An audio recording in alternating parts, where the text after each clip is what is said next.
சென்னை மெரினா கடற்கரையில் மாற்றுத்திறனாளிகளுக்காக அமைக்கப்பட்ட மரப்பாதை சேதமடைந்த நிலையில் அவற்றை சீரமைக்கும் பணியை மாநகராட்சி மேற்கொண்டு வருகின்றது. இதுகுறித்து நமது செய்தியாளர் வீரகுமார் அளிக்கும் கூடுதல் தகவல்களை தற்போது கேட்கலாம்.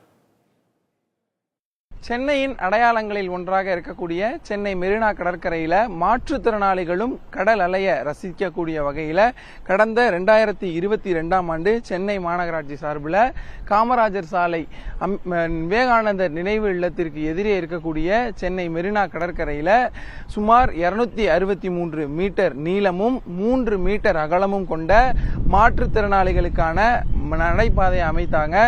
குறிப்பாக 1,14,00,000 மதிப்பீட்டில் அமைத்த மாற்றுத்திறனாளிகளுக்கான நடைபாதை என்பது துவங்கி 2 ஆண்டுகளிலேயே ஆங்காங்கே பெயர்ந்து மாற்றுத்திறனாளிகள் இந்த கடற்கரைக்கு இந்த பாதையை பயன்படுத்தி உள்ளே செல்ல முடியாத ஒரு சூழ்நிலை என்பது நிலவி வந்தது. இந்த செய்தி என்பது மாநகராட்சிக்கு தெரியவே தற்போது இதனை சீரமைக்கக்கூடிய பணியில சென்னை மாநகராட்சி ஈடுபட்டு வருகிறார்கள்.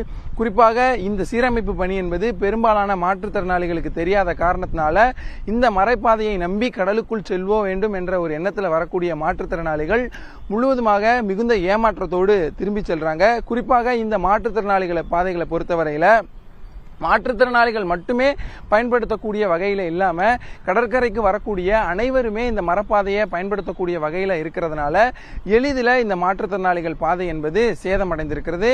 எனவே சென்னை மாநகராட்சி தற்போது மேற்கொண்டு வரக்கூடிய இந்த பணிகளை துரிதமாக மேற்கொண்டாலுமே பணிகள் நிறைவடைந்த பிறகு இந்த மரப்பாதை என்பது மாற்றுத்திறனாளிகள் மட்டுமே பயன்படுத்தக்கூடிய வகையில் அமைத்து தர வேண்டும் என்பது மாற்றுத்திறனாளிகளுடைய கோரிக்கையாக இருக்கிறது.